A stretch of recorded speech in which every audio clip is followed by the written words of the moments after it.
Brand, I got two things tonight I want to talk to you about regarding Michigan football.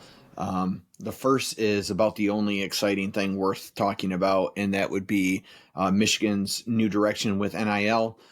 Bryce Underwood tied into that, and just how you see this impacting Michigan football moving forward, and the impact on Sherrone Moore's legacy at Michigan, which is off to a very shaky start to say the least. So I want to get your thoughts on that. I also want to know where you're at with Kirk Campbell in particular. I know you're not high on him. I want to know, does it make sense at this point of the year to move on from him? Do you wait? Or are you somehow in the boat of you think this guy deserves a job? So let's start with the NIL conversation and Bryce Underwood. For those that don't know, Michigan scored a huge win in the NIL game with passes, and I don't fully understand it, how it's going to work, but I know it's going to provide ample opportunity for Michigan to flip the script with NIL, and it's going to be significant. This is a major shift than the direction that we've seen the university take throughout the beginning stages of NIL. And Brand, I want to know from you a couple of things. First, obviously, NIL is one portion of this. Another portion is the transfer portal. These worlds all meet together, which eventually lead to a lot more pressure on Sherrone Moore in a shorter period of time. Coaches are not going to get the 3 to 4 to 5 year window to quote unquote make the program theirs, to get their guys in. You see guys coming in and within a year can flip the entire roster. And quite honestly, that may be what this Michigan team needs, is their only talented, well, I don't want to say only talented players, but their top contributors are all likely graduating and heading heading to the draft. And so Sherrone Moore is going to have his hands full, and the pressure is already on here as the losses continue to pile up. They've got to make some major changes. How do you see all of this shaking out here for Michigan and the impact on whether it be Bryce Underwood or just this team in general, the landscape moving forward? Dave, the NIL with passes is massive. That's going to be just a crucial part in getting not just Bryce Underwood, but any sort of athletes across the board for the University of Michigan. And it's steps like this that leads me to believe that the university is completely bought into putting a national championship contender out there for multiple sports. The problem that I have with it all, Dave, and I think that you might have the same problem, is if we go out and we get this and we get all these things and NILs the ducks in a row, so to speak, well, then we put it at the feet of Sherrone Moore. And that's got to worry a lot of people. This is your most profitable program. This is your most important program. It's the keystone to the entire university, basically. Dave, is Sherrone Moore the guy that you want to say, hey, we've got everything lined up for you? This is, this is going to be a turnkey program at this point where the recruits are going to be there. The athletes are going to be lining up to come get paid and to play for the University of Michigan. Is Sherrone Moore the guy that can make the right decision? And it starts with, Dave, your jumping off point with this conversation is Kirk Campbell. Is he the right guy for this job? And Dave, I would like to play a little bit of Kirk Campbell trivia with you. Do you know where Kirk Campbell was an offensive coordinator before the University of Michigan? I want to say like Old Dominion or something like that. Oh, 1 for 1. All right. Great job. All right, let's go back to back here, Dave. Where does Kirk Campbell's offense rank out of the entire Division I college football? Ooh, I'm going to say 100. You're right, 116th. 130th. Wow. Worst of the Power 5, Dave. And so that is a nail in the coffin to me. Unacceptable. I don't care. Iowa's better than you. And not like a little bit better. Like they're far better than us at this point. Obviously they had like a Heisman contender in Caleb Johnson, and we like to pick on Iowa and make fun of them. Well, they are basically twice the offense that we are right now, Dave.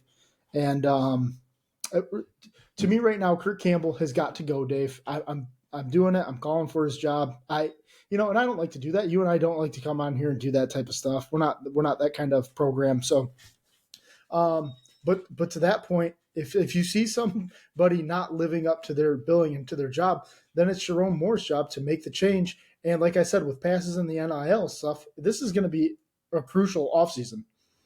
You've got all the resources in the world right now publicly being like shared. I mean, it is the cat's out of the bag. Like Michigan's ponying up here, and there is absolutely zero reasons and zero excuses moving forward as to why Sherrone can't get this thing right in year two. Because I would venture to say that if Michigan goes anything worse than 9-3 next year, maybe that's an overreaction. But if I don't know how Sherrone keeps his job. I mean, you're watching other programs in a span of a year make the college football playoff. Indiana's 10-0, with a brand new head coach. And I know I've brought them up as an example in the past. I think the pressure is on. This is a great thing for the university. It is a good thing for Sherrone Moore because he's going to have all of the resources in the world to make this happen. But with resources come pressure. And what you can't do is have all these massive donors piling up to say, whatever you need, we're here to provide this for you. And you still can't get the job done. And I don't mean like win a national championship every year. I mean, at the very least, you've got to be competing to win a Big Ten championship and making the 12-team college football playoff year in and year out. If that doesn't happen in year two, I think Sherrone Moore is done at Michigan a lot sooner than people were anticipating. And so, as these things start to come together, we'll have to keep a close eye on it. I know Bryce Underwood is the name that everybody's kind of keeping an eye on. I think Michigan has pushed all their chips in. And so it'll be up to Bryce to decide what he's going to do. It will not. I'm probably leaning 60-40, that 60 he stays committed to LSU and 40% chance he stays home as the local hero and, kind of comes to Michigan. But it's no secret that Michigan is all in moving forward and time is ticking. Brant, in terms of Kirk Campbell, he's done nothing to keep his job. He doesn't need his job heading into this second bye week to coach against Northwestern in Ohio State. Dave, yeah. I want to agree. I want to stop you right there because I agree with you. I think if you need to do something, you need to do it now. Like, let's get this done and over with. Like right now, Florida State fired all their coordinators now, and they're the first to do it, and good for them because they're saying, hey, these jobs are posted. Let me get the best coordinators that I can right now. Dave, this is not a waiting game. This is a failure. And we need to make a change now. Sorry to interrupt you. No, absolutely. That was kind of my point I wanted to bring to this segment was I don't need to see Kirk Campbell coach any more games. I mean, I think that Sherrone, to earn back the trust of some of the fan base and maybe some of the donors and maybe future recruits, they need to show it's one thing to talk about it and say this is the standard at Michigan, and it's another thing to come out and say, look, we've got 10 games of evidence right now, and it ain't good.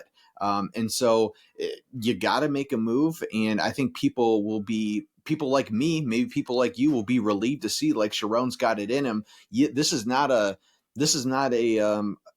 world of loyalty. It can't be. And that's it's just the reality. This is a business. And when you're the head man and the face of this program, and that you got a offensive coordinator sticking out like a sore thumb and you're 130th in the country, right? Like, it's unacceptable. And so we'll have to see. We're recording this right now on Wednesday, November 13th.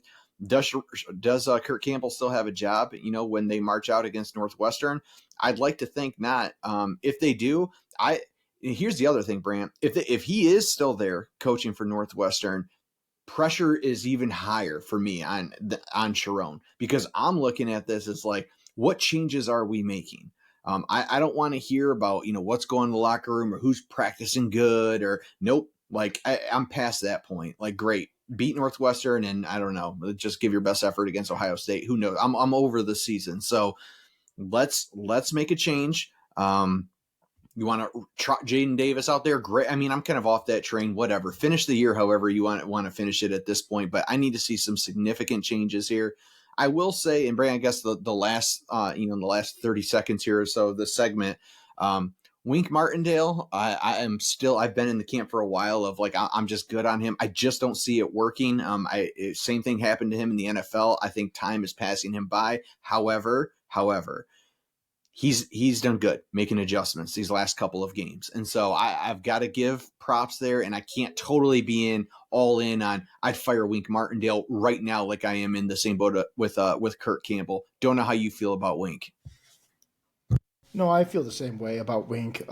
He has made adjustments, but here's the thing: he's got stars right now. How will he look without the stars? We need to see it. I think I would be willing to bring him back for next year, but I also wouldn't be. I wouldn't be opposed to letting him go. We'll see how the Ohio State game goes.